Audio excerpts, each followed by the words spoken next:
mabuting balita ng kaligtasan. Tayo po ay tinubos ng Panginoon mula sa kasalanan, mula sa kamatayan, at mula sa kadiliman. Salamat sa Diyos at tayo po itinubos ng Panginoon. Amen po ba? Salamat sa Panginoong Yesus at sa kanyang mabuting balita, tayo ay nagkaroon ng katubusan. Pangatlo po, sa pamamagitan ng mabuting balita, ating nalaman at naunawaan, tayo po ay nakaranas ng pagbabago sa pamamagitan ng ating Panginoong Yesus.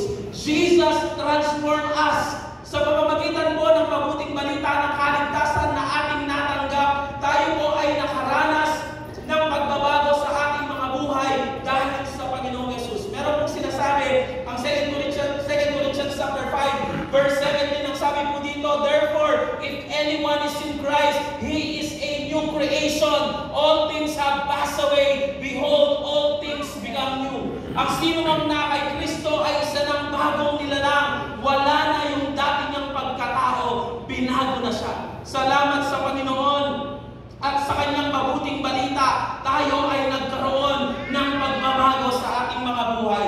Sa gabi pong ito, mga kapatid, tayo po ay napaalalahanan ng mensahe ng Diyos na tayo ay naligtas na. Tayo ay tinubos na ng Panginoon at tayo ay binago at binabago ng Diyos simula nang tinanggap natin ang mabuting balita. At nais ng Panginoon sa gabi pong ito, hindi masayang yung tinanggap natin. Amen po ba? Nais ng Diyos na hindi masayang yung mabuting balita na tinanggap po natin mula sa Panginoon. So kaya ang tanong, ano po yung magiging tugon natin sa mensahe ng Diyos sa gabi pong ito? Meron pong sinasabi ang Mark chapter 16, verse 15 to 16, meron pong sinasabi ang Panginoon sa kanyang mga disipulo. Ang sabi po niya, and then He told them, go into all the world and preach the good news to everyone. Ito po yung utos ng Panginoon sa atin sa gabi pong ito. We must go and preach the gospel. Amen po ba? Ang sabi po dyan, anyone who believes and is baptized will be saved, but anyone who refuses to believe will be condemned. Pagkatapos sinabi ni Jesus sa kanila, humayo kayo sa buong mundo at ipangaral ninyo ang magandang balita sa lahat ng tao. Ang lahat ng sasampalataya at magpapabautismo ay maliligtas, ngunit ang hindi sasampalataya ay parurusahan. Nais ng Panginoon bilang kanyang disipulo ay maibahagi mo ang mabuting balita sa iba.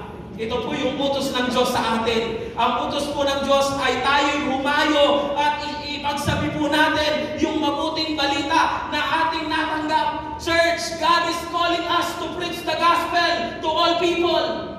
Ito po yung panawagan ng Diyos sa atin sa gabi pong ito na tayo po ay tinawag ng Panginoon upang ibahagi ang mabuting balita ng kaligtasan sa iba. Mga kapatid, we must preach the gospel in season or out of season. We must preach the gospel whether it is convenient for us or not convenient for us. Mga kapatid at kapwa ko, disipulo ng Panginoon, tinatawag ka ng Panginoon to preach the gospel to all people. Ang mensahe ng mabuting balita ay hindi po nagbago. Ang Panginoong Yesus pa rin ang nagliligtas. Ang Panginoong Yesus pa rin ang manunubos at ang Panginoong Yesus pa rin ang nagpapabago ng buhay.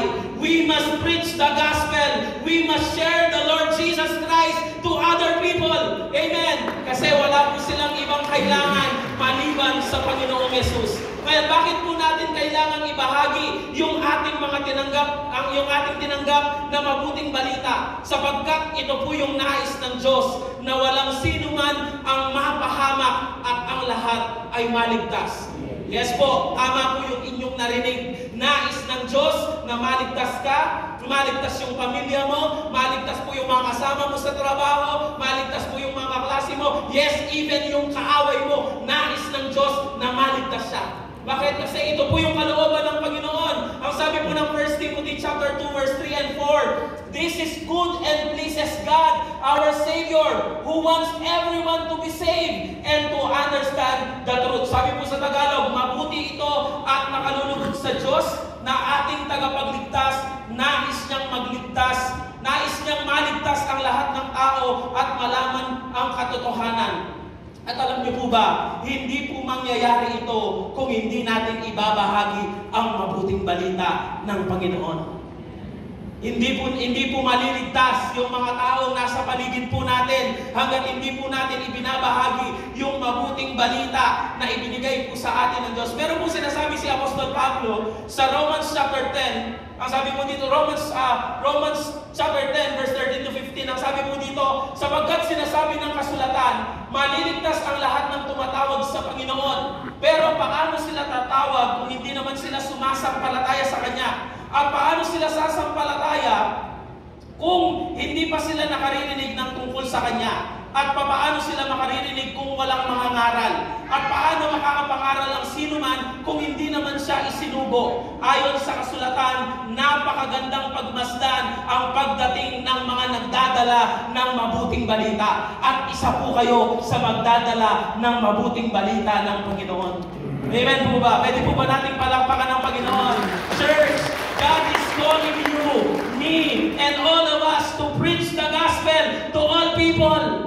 Tinatawag po tayo ng Panginoon na magbahagi ng mabuting balita ng kaligtasan sa iba. Nung ako po'y nag-aaral ng Bible School, meron po akong isang nabasang kwento na tumatak po sa buhay ko at hindi na po nawala sa aking kaisipan na nais ko pong ibahagi sa gabi pong ito. Noong 1950s at 1960s, ang New York City po ay hindi kasing unlad sa panahon po natin ngayon. At meron pong isang batang pastor, ang pangalan po niya ay David Wilkerson. Siya po ay around mga 19 to 20. Ayan, meron po akong nilagay na picture dyan. So, around 1920, nangusap po yung Diyos sa kanya habang nagbabasa po siya ng isang dyaryo patungkol sa New York.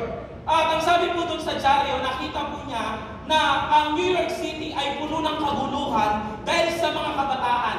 Okay, dahil po, marami po during those times in 1950s and 1960s, ay ang New York City po ay kuta ng mga drug addict, kuta po ng prostitution, kuta po ng mga gang, yung pong sikat na gang noon, yung Mau Mau gang, sila po yung may pakana ng lahat ng kaguluhan dun sa syudad noong 1950s and 1960s. So ito pong si David Wilkerson ay kinausap po siya ng Panginoon. Nakaantig po siya at ang sabi ng Diyos sa kanya, kailangan mong pumunta doon at i-share mo yung mabuting balita. So ang ginawa po nito dahil sa pag-ibig niya sa Diyos, ang ginawa po niya every weekend ay pumupunta po siya mula sa kanila sa New York City, tatayo po siya sa isang sulok ng syudad, ipipreach po niya yung gospel, ipapangaral po niya yung mabuting balita. One day po merong lumapit sa kanya. Okay, meron po lumapit sa kanya, leader ng isang gang. Okay, ang pangalan po niya ay si Nicky Cruz, yung nasa kabila po yung naka-leather jacket. At habang nangangaral po ito ng mabuting balita, ang sabi po nung gang leader ay ganito, sabi po niya, "Preacher, alam mo ba na sa araw na ito, kaya kitang patayin?" At ang sabi po niya, alam mo ba na sa araw na ito, kaya kong pagpira-pirasuhin ng maliliit na parte yung iyong katawan? Alam niyo po ba kung anong sinagot ni David Wilkerson? Ang sabi po niya, Nicky Cruz, kahit patayin mo ako ngayon at pagpira-pirasuhin mo ng maliliit na parte ang aking katawan, itong mga pirasong ito ang sisigaw sa iyo pabalik. Jesus loves you and I love you too.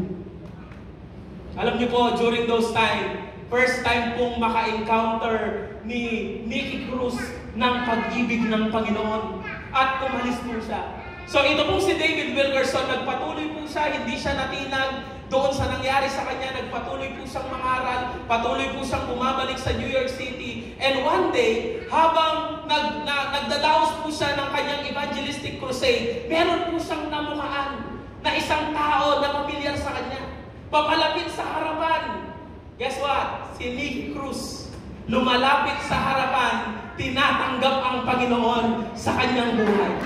Alam niyo po ba, yung nangyaring yon, nagkaroon ng matinding revival sa New York City. na yung mga gang leaders at gang members, sila po ay tinanggap nila ang Panginoon. Yung iba mga naging pastor, naging evangelist. Yung mga prostitute po, nung nawin sila, naging mga Sunday school teacher. Yung pong mga drug addicts ay naging disciple ng Panginoon. At alam niyo po ba, dahil doon, nakapagtayo po sila ng isang malaking organization na ang pangalan po ay Teen Challenge. Ang ginagawa po nila, inaabot po nila yung mga kabataang nalulong sa droga at inilalapit nila sa Panginoon. Alam niyo po ba, even until today, until even in our time, Nicky Cruz was used by God. Ginagamit po siya ng Panginoon na magbahagi ng mabuting balita sa maraming bansa at marami pong tao yung nakakakilala sa Panginoon sa pamamagitan niya. Alam niyo po ba, salamat sa Panginoon, merong isang David Wilkerson ang sumunod sa Panginoon at nagbahagi ng mabuting balita. Mga kapatid at kapwa ko, disipulo ng Panginoon, ilang Nicky Cruz kaya ang maliligtas at magbabago ang buhay kasi nag-decide ka na ibahagi ang mabuting balita ng Panginoon. Ilang tao po kaya yung mababago yung buhay kasi nag-decide tayo at hindi tayo natakot na ibahagi ang mabuting balita ng Panginoon. Alam niyo po ba, sa gabi pong ito, ang dalangin ko, sana ang puso po natin ay maging katulad ng puso ni Apostol Pablo, na ang sabi po niya sa Acts chapter 20 verse 24, "My life is worth nothing to me unless I use it for finishing the work assigned to me by the Lord Jesus, the work of telling others the good news about the wonderful grace of God." Pero hindi na mahalaga sa akin kung ano man ang mangyari sa akin matapos ko lamang ang gawain na ibinigay sa akin ng Panginoong Yesus na maipangaral ang magandang balita patungkol sa biyaya ng Diyos. Church, this night, God is calling us to preach the gospel to all people. Tinatawag po tayo ng Panginoon upang ibahagi yung mabuting balita ng kaligtasan sa iba. Tayo pong lahat ay yumuko at manalangin. Panginoon, nagpapasalamat po kami sa dakilang pribilehiyo na kami po'y narito. Marami pong salamat, Panginoon, sa inyong pong dakilang pag-ibig, sa inyong pong dakilang biyaya. Marami pong salamat sa inyong mabuting balita sapagkat nalaman namin, Panginoon, na merong nagligtas sa amin, O God. Na nasa iyo, Panginoon, meron po kaming kaligtasan na kaming tinubos mo mula sa kasalanan, sa kadiliman at sa kamatayan, Panginoon. Nagpapasalamat po kami sa gabi pong ito sapagkat narinig po namin muli, Lord, at kami po'y napaalalahanan ng mabuting balita, Panginoon. At naniniwala po kami, Lord, na tinatawag mo po yung bawat isa sa amin upang ibahagi ang mabuting balita sa iba. Ang dalangin ko po, bigyan mo po kami ng puso sa mga kaluluwa. Bigyan mo po kami ng puso, Lord, sa mga taong malayo sa iyo. Lord, bigyan mo po kami ng puso, Panginoon, sa mga taong hindi pa po nakakakilala sa iyo, Panginoon. Ang dalangin po namin, gamitin mo po yung bawat isa po sa amin. Naniniwala po kami at nananampalataya kami, Panginoon, sa iyong mga pangako na ang sabi mo, kapag kami po'y humayo at ipinangaral namin ang mabuting balita, sasamahan mo po kami, Panginoon. Nagtitiwala po kami sa iyong mga pangako sa gabi pong ito at naniniwala po kami na kayo po ang tutulong sa amin. Marami pong salamat, Lord, at ibinabalik po namin sa inyo ang pinakamataas na papurit pagsamba sa pangalan po ng aming Panginoong Yesus. And everyone will say, Amen and Amen. Palapakan po natin. Magandang gabi po. Bago po tayo dumako sa ating una at ikalawang puntos, tayo muna po ay magkakaroon ng pagkakataon upang ipasalamat ang lahat ng mga tugon ng Panginoon sa ating mga panalangin. Amen. Tayo pong lahat ay tumayo. Kung isa ka sa mga taong sumula sa papel na ito, it is your opportunity to thank the Lord. Amen.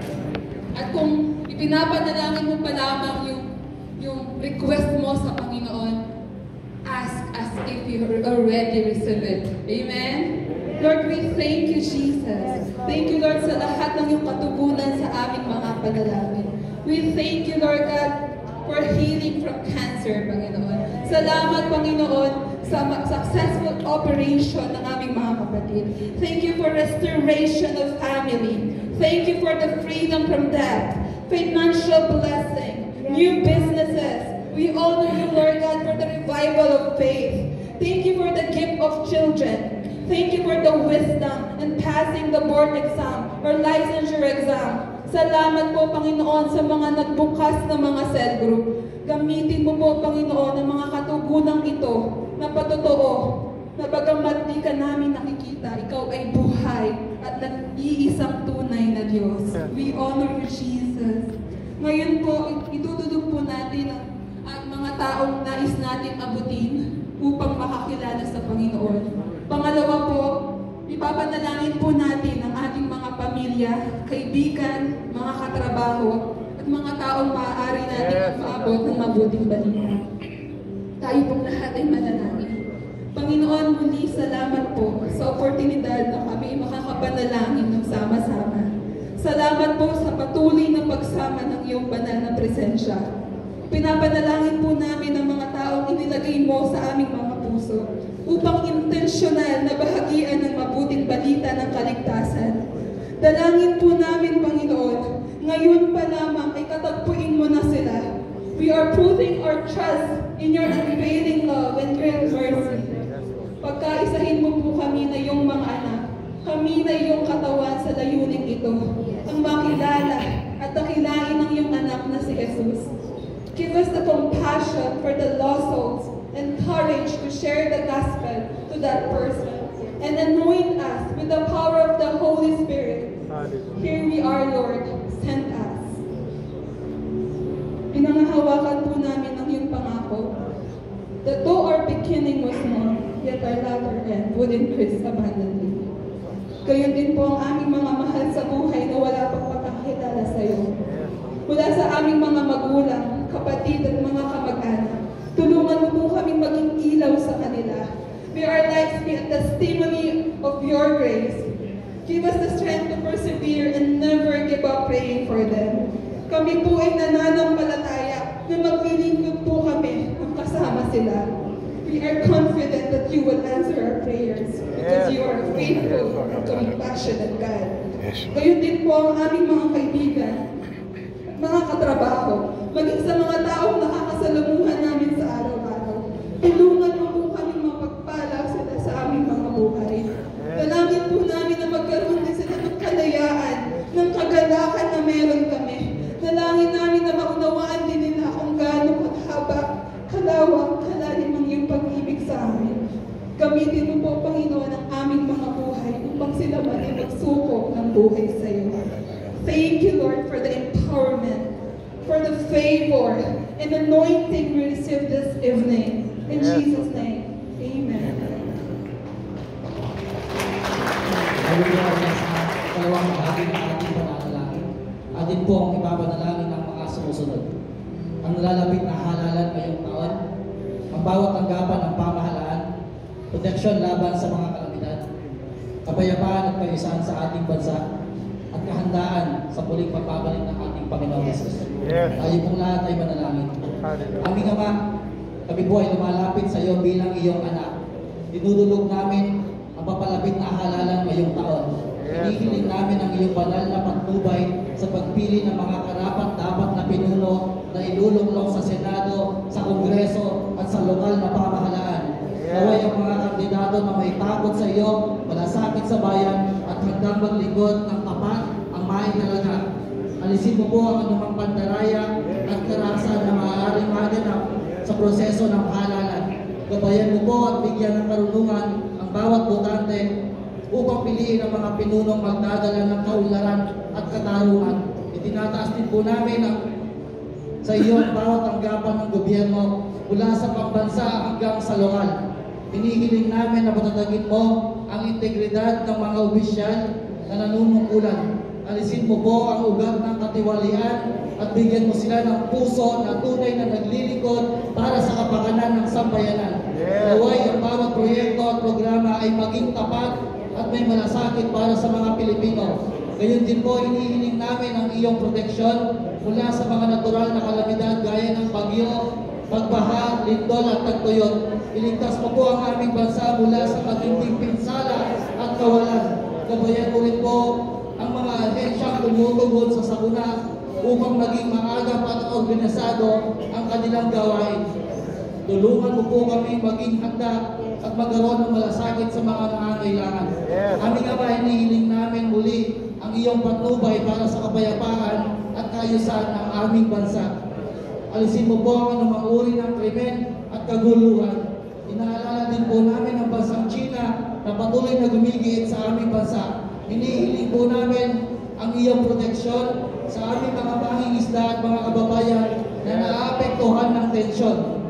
Bigyan mo rin po ng bukas na puso ang mga namumuno sa bansang China upang maunawaan nila ang halaga ng katarungan at kapayapaan sa bawat bansa. Bigyan mo rin po ng karunungan ang aming mga kapulisan, militar at mga opisyal upang mapanatili ang seguridad ng bawat komunidad. Naway maging inspirasyon ang iyong pagmamahal para sa pagkakaisa ng bawat mamamayan. O Diyos, itinataas namin sa iyo ang lahat ng aming pinagdadaanan. Mga problema sa pamilya, trabaho, kalusugan at relasyon. Tulungan mo kami magtiwala sa iyo anuman ang aming sitwasyon. Alisin mo ang aming takot at ipaalala sa amin na ikaw ang Diyos na may hawak ng lahat ng bagay. Panginoon, sa gitna ng mga tukso at pagsubok, hinihiling po namin na palakasin mo ang aming pananampalataya. Bigyan mo kami ng kakayahang manindigan para sa iyong salita kahit sa gitna ng kahirapan. Alisin mo po ang anumang pagdududa sa aming puso at panatilihin kaming nakatuon sa iyong mga pangako. Ama, turuan mo kaming maglingkod sa iyo ng buong sigasig. Naway gamitin namin ang aming oras, talento, yaman sa pagpapalaganap ng iyong ebanghelyo. Bigyan mo kami ng pagkakataong maibahagi ang iyong pagmamahal sa mga tao sa aming paligid. Patatagin mo kami sa aming paglilingkod at maalala sa amin na ang lahat ng ito ay para sa iyong kaluwalhatian. Ito po ang aming dalangin sa makapangyarihang pangalan ni Jesus na aming Diyos. Amen.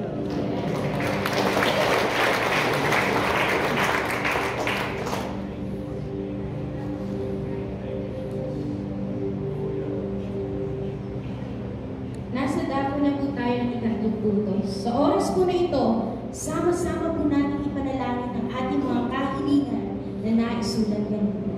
Tayo po lahat ay umupo at manalangin. Aming Diyos na makapangyarihan, kami po ay nagpapasalamat na mayroon po kaming pagkakataon na maidulog ang aming mga kahilingan. Kami po ay nananampalataya na Ikaw ang Diyos na tumutugon sa aming mga kahilingan. Idulog po natin ang ating mga mahal sa buhay na mayroong karamdaman.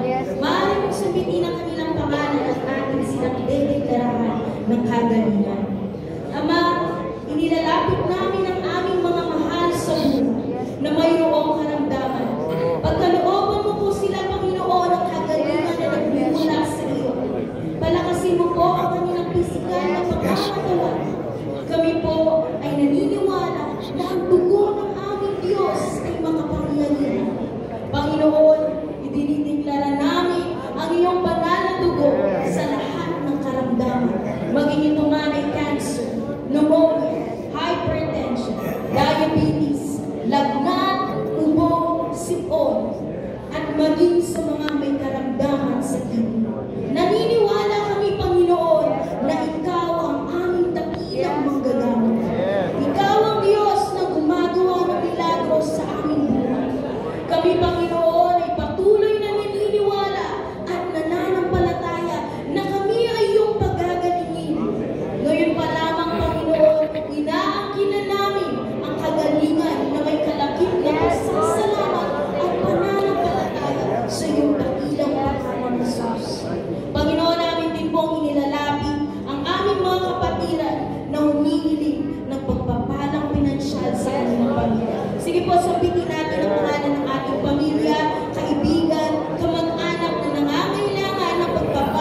Dalangin namin, Panginoon, na mas pag-alabin mo ang aming mga puso upang ang buhay na ipinagkaloob mo sa amin ay maging kagamit-gamit sa iyong kaharian.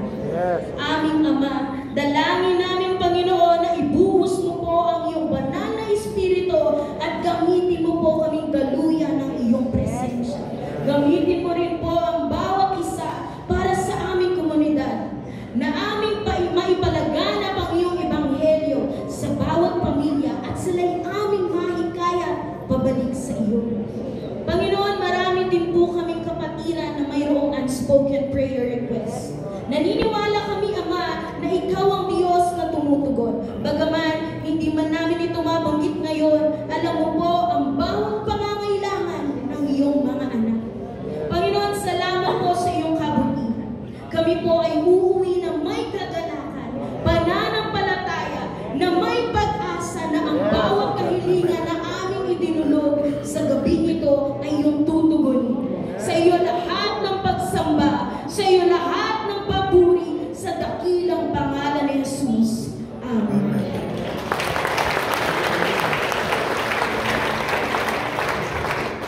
Tuloy po tayong magpuri sa ating Panginoon.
Leave behind your regrets and mistakes. Comes a day there's no reason to wait.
dakilang biyaya sa aming mga buhay.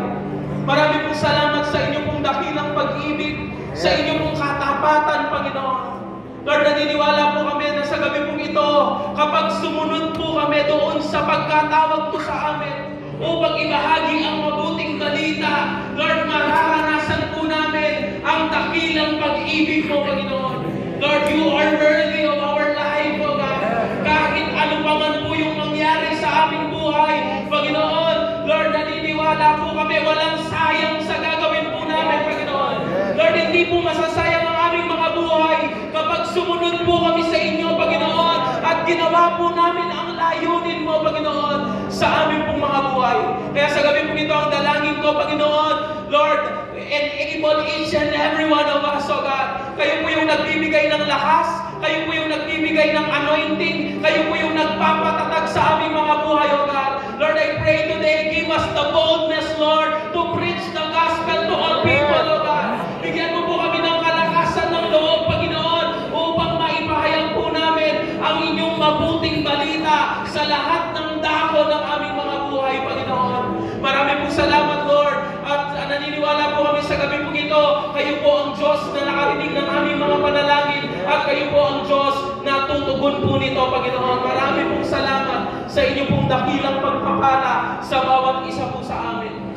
Ito po ang pagpapala ng Panginoon. Pagpalain sana kayo ng Panginoon. Ipakita sana ng Panginoon ang kanyang kabutihan at awa sa inyo, at malugod sana ang Panginoon sa inyo, at bigyan niya kayo ng mabuting kalagayan. Sa pangalan ng Ama, ng Anak, at ng Banal na Espiritu, ang lahat ng anak ng Diyos ay magsabi po